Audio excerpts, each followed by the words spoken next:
Today, I'm going to be going over the patch 1.02 notes with you guys. This video will be broken down into different sections, including agent changes, map changes, and then other random changes after that.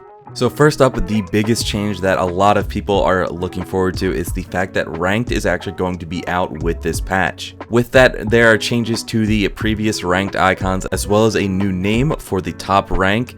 Previously being called Valorant, it is now called Radiant. So first up for agent changes, we have the huge Viper buffs that everyone has been looking forward to. Viper was considered a pretty low tier agent by a lot of players for a long time, so hopefully these changes make her a little bit more viable, and I definitely think they should. So the major change here is to her toxic screen, which can now be placed through walls. Previously, with Viper's toxic screen, you would have to aim way over the map to get it to cross the map and cross over sites, but now this is a lot more convenient to setting up things like executes and cutting off part of the site. Viper also has a pretty big buff to her snakebite. Snakebite now has a new mechanic added to it called Fragile, which means that anyone walking over her snakebite will take bonus damage for a short amount of time. Viper did actually get a nerf to her poison orb though. The activation cooldown has been increased from 0.5 seconds to 6 seconds. And their idea with this was to leave in the ability to create one-way smokes while still giving counterplay to the enemy team.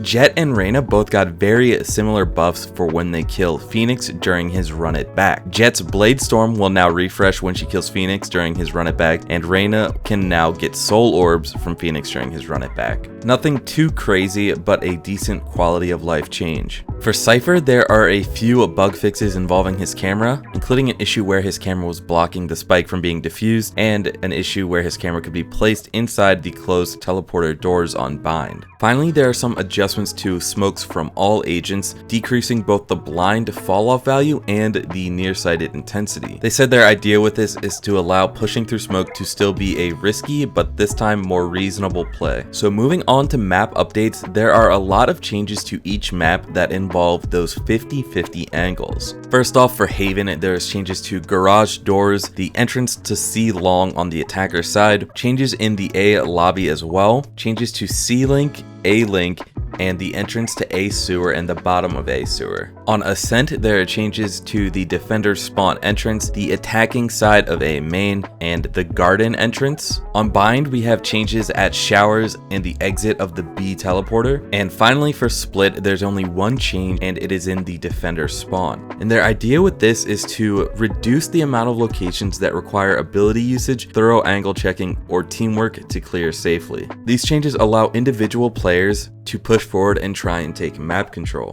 where previously a lot of these were impossible to do solo. So moving on to other changes, there are actually two pretty big quality of life changes. The first quality of life change being an early surrender option. You can call a early surrender vote once per half, but you cannot call it before reaching round 8. And once a vote is called, the vote option will be queued to vote on for the next round, or if you call the vote early enough, it will be in the buy phase so you can vote immediately.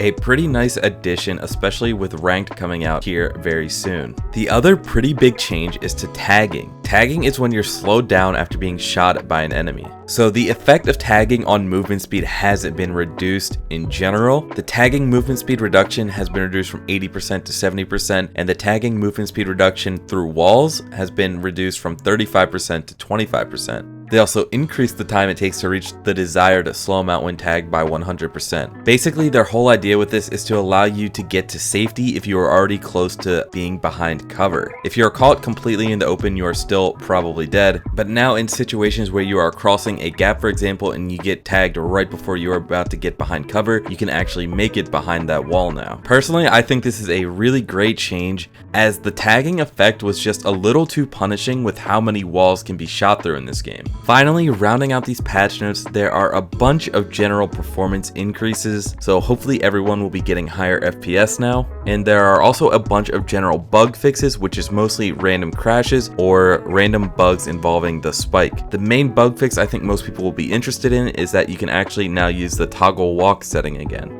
So that will do it for this patch notes video. I think I covered all the major changes that you guys are going to be interested in, but if you want to read the rest of the patch notes yourself and read the specific bug fixes or optimizations, I will include the link in the description below. So thank you all so much for watching. If you want to see more Valorant videos like this, then I would greatly appreciate it if you hit that subscribe button.